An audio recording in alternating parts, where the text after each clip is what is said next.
हमारे साथ बीजेपी सांसद सुशील कुमार मोदी है। आइए उन्हीं से बात करते हैं और जानते हैं क्या कुछ कहेंगे। ईडी ने तेजस्वी और लालू यादव को जिस तरीके से नोटिस भेजा है, सर क्या कुछ कहेंगे जिस तरीके से ईडी के द्वारा नोटिस किया? ये तो एक सामान्य प्रक्रिया है। सीबीआई ने चार्जशीट फाइल की है कि इसका ट्रायल प्रारंभ हो रहा है। लालू यादव, तेजस्वी यादव पूरा परिवार बेल पर है। अब ईडी ने समन जारी किया है, उस नोटिस का उनको जवाब देना पड़ेगा, हाजिर होना पड़ेगा। और देखिए सारा मामला ललन सिंह जो जदयू के राष्ट्रीय अध्यक्ष हैं, इन्होंने ही उजागर किया था जब यूपी की सरकार थी।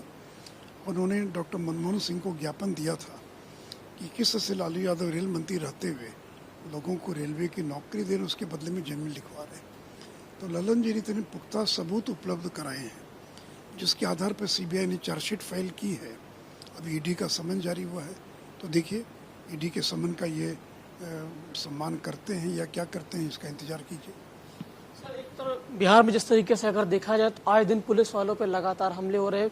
पिछले अगर इसी महीने की अगर बात करें तो कई पुलिस वालों पर इस तरीके से हमले हुए। नहीं, कल ही परसों बेगूसराय में शराब माफिया लोगों ने एक पुलिसकर्मी को कुचल दिया, उसकी हत्या कर दी। और ये कोई परी घटना नहीं है। बालू माफिया और शराब माफिया, इन लोगों का मनोबल इतना बढ़ गया है कि इनको राजनीतिक संरक्षण प्राप्त है और इतने ताकतवर हो गए हैं। और चूँकि पुलिस भी इनसे मिली हुई है, पुलिस का एक बड़ा खेमा इनसे मिला हुआ है, इसलिए आए दिन बालू माफिया, शराब माफिया, ये जो सरकारी कर्मी हैं उन पर ट्रैक्टर चढ़ा देते हैं, उन पर हमला कर देते हैं, पुलिस वालों की हत्या कर देते हैं, पुलिस वालों को मार देते हैं। तो ये रोज़मर्रे की बात हो गई है और अब नीतीश जी का इन लोगों पर से नियंत्रण समाप्त हो चुका है।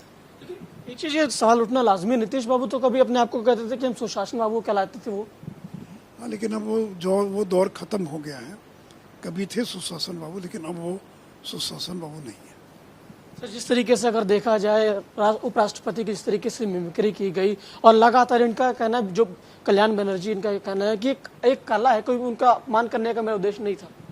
नहीं, देखिए बहुत ही अभद्र तरीके से और ये अपमानित किया गया देश के उपराष्ट्रपति को। उपराष्ट्रपति केवल चेयरमैन नहीं है, देश के उपराष्ट्रपति, राष्ट्रपति के बाद नंबर 2 पर उपराष्ट्रपति आते हैं। और जिस तरह से उनकी खिल्ली उड़ाई गई, जिस तरह से उनका मजाक उड़ाया गया, जिस तरह से उनको अपमानित किया गया, अब देश के राष्ट्रपति और उपराष्ट्रपति की खिल्ली नहीं उड़ा सकते हैं, उनकी मिमिक्री नहीं कर सकते। भले मिमिक्री कला होगी, लेकिन कला उपहास करने के लिए नहीं है।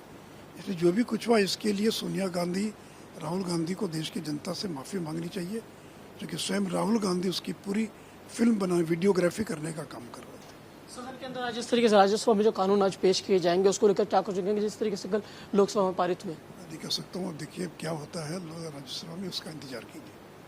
हमसे बात करने के लिए तो ये बीजेपी सांसद सुशील कुमार मोदी थे। क्या पसंद सरजीवन के साथ गणेश पाठक, रिपब्लिक भारत, दिल्ली।